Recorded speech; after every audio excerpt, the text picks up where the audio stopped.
Hello, and welcome to Cindy's Corner. We're going to go ahead and get started, so make sure you've hit that thumbs up and subscribe button because we're on the chapter book Charlotte's Web, and the author is E.B. White, and the illustrator is Garth Williams.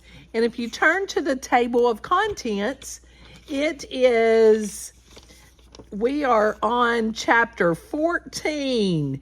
Chapter 14 is Dr. Dorian, and it's on page 105. So get your book and follow along. My AR testers, this is a 4-4 book level, and it's worth 5 points. So let's get going to chapter 5 so that you can share, or chapter 14, so that you can share with your family and friends. Dr. Dorian. The next day was Saturday. Fern stood at the kitchen sink drying the breakfast dishes as her mother washed them. Mrs. Arable worked silently. She hoped Fern would go out and play with other children instead of heading to the Zuckerman's barn to sit and watch animals. Charlotte is the best storyteller I have ever heard, said Fern, poking her dish towel into a cereal bowl. Fern, said her mother sternly, you must not invent things. You know spiders don't tell stories. Spiders can't talk. Charlotte can, replied Fern. She doesn't talk very loud, but she talks. What kind of story did she tell? Asked Mrs. Arable. Well, began Fern, she told us about a cousin of hers who caught a fish in her web. Don't you think that's fascinating? Fern, dear, how would a fish get in a spider's web? Said Mrs. Arable. You know it couldn't happen. You're making this up. Oh, it happened all right, replied Fern. Charlotte never fibs. This cousin of hers built a web across a stream. One day, she was hanging around on the web and a tiny fish leaped into the air and got tangled in the web. The fish was caught by one fin. Mother, its tail was wildly thrashing and shining in the sun. Can't you just see the web sagging dangerously under the weight of the fish? Charlotte's cousin kept slipping in, dodging out, and she was beaten mercilessly over the head by the wild thrashing fish. Dancing in, dancing out, throwing Fern, snapped her mother. Stop it! Stop inventing these wild tales. I'm not inventing, said Fern. I'm just telling you the facts. What finally happened? Asked her mother, whose curiosity began to get the better of her. Charlotte's cousin won. She wrapped the fish up, then she ate him when she got good and ready. Spiders have to eat the same as the rest of us. Yes, I suppose they do, said Mrs. Arable vaguely. Charlotte has another cousin who is a balloonist. She stands on her head, lets out a lot of line, and is carried aloft on the wind. Mother, wouldn't you simply love to do that? Yes, I would, come to think of it, replied Mrs. Arable. But Fern, darling, I wish you would play outdoors today instead of going to Uncle Homer's barn. Find some of your playmates and do something nice outdoors. You're spending too much time in the barn. It isn't good for you to be alone so much." "Alone?" said Fern. "Alone. My best friends are in the barn cellar. It is a very sociable place, not at all lonely." Fern disappeared after a while, walking down the road toward Zuckerman's. Her mother dusted the sitting room. As she worked, she kept thinking about Fern. It didn't seem natural for a little girl to be so interested in animals. Finally, Mrs. Arable made up her mind she would pay a call on old Dr. Dorian and ask for some advice. She got in the car and drove to his office in the village. Dr. Dorian had a thick beard. He was glad to see Mrs. Arable and gave her a comfortable chair. "It's about Fern," she explained. "Fern spends entirely too much time at the Zuckerman's barn. It doesn't seem normal. She sits on a milk stool in a corner of the barn cellar near the pig pen and watches animals hour after hour. She just sits and listens." Dr. Dorian leaned back and closed his eyes.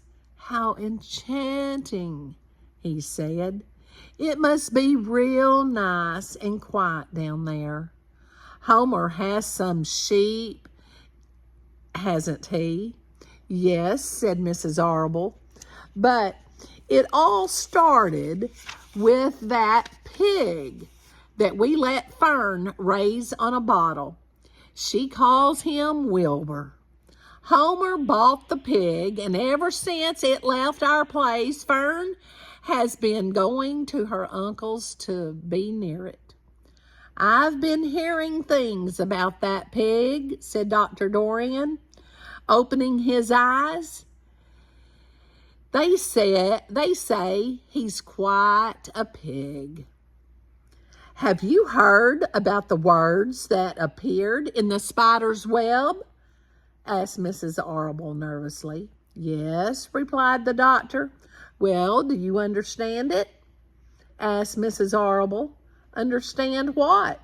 Do you understand how there could be any writing in a spider's web?" "Oh, no," said Dr. Dorian. "I don't understand it. But for the matter, I don't understand how a spider learned to spin a web in the first place." When the words appeared, everyone said they were a miracle. But nobody pointed out that the web itself is a miracle. What's miraculous about a spider's web?" said Mrs. Arable.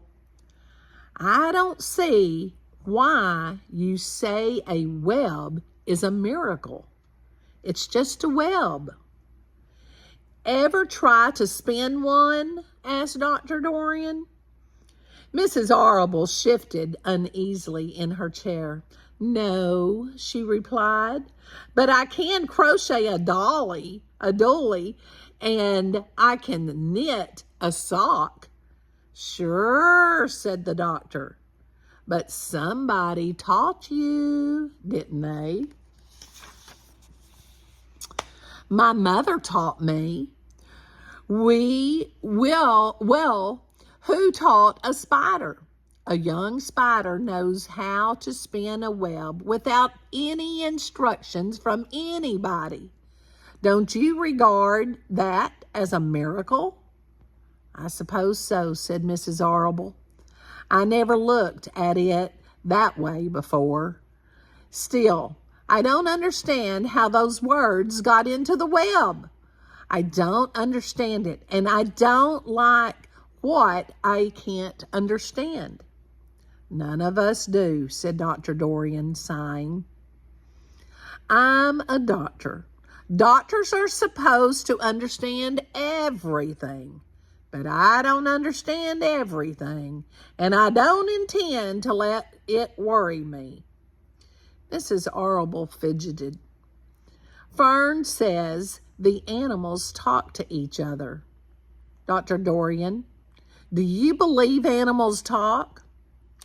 I never heard one say anything, he replied. But that proves nothing. It is quite possible that an animal has spoken civilly to me and that I didn't catch the remark because I wasn't paying attention. Children pay better attention than grown-ups. If Fern says that the animals in Zuckerman's barn talk, I'm quite ready to believe her. Perhaps if people talked less, animals would talk more. People are insistent talkers. I can give you my word on that. Well, I feel better about Fern, said Mrs. Arable. You don't think I need worry about her? Does she look well? Asked the doctor. Oh, yes. Appetite good? Oh, yes. She's always hungry. Sleep well at night? Oh, yes. Then don't worry, said the doctor. Do you think she'll ever start thinking about something besides pigs and sheep and geese and spiders? How old is Fern? She's 8. Well, said Dr. Dorian, I think she will always love animals, but I doubt that she spends her entire life in Homer Zuckerman's barn cellar. How about boys? Does she know any boys? She knows Henry, Fussy, said Mrs. Arable brightly.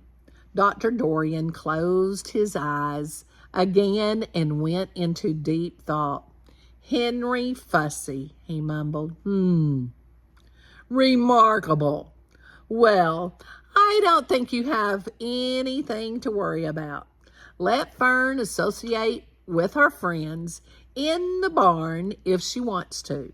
I would say offhand that spiders and pigs were fully as interesting as Henry Fussy. Yet I predict that one day will come when even Henry will drop some chance remark that catches Fern's attention. It's amazing how children change from year to year. How's Avery? He asked, opening his eyes wide. Oh, Avery, chuckled Mrs. Arable. Avery is always fine. Of course, he gets into poison ivy and gets stung by wasps and bees and brings frogs and makes snakes home and breaks everything he lays his hands on. He's fine. Good, said the doctor. Mrs. Arable said goodbye and thanked Dr. Dorian very much for his service. She felt greatly relieved. Now, have you ever talked to animals? Have people thought you were crazy? Have you ever listened to animals? Have you ever heard an animal talk? Was there a reason she went to see the doctor? Have you been taken to the doctor because you hear animals talk? Tell me a story. If you were to make up an animal story about what the animals are saying, what would they say? What would they say today in Charlotte's Web? I can't wait to see your comment of what the animals are saying today. Make sure you give us a thumbs up, share us, and most important, give somebody a hug and tell them you love them. Don't forget your challenge. Give me a comment.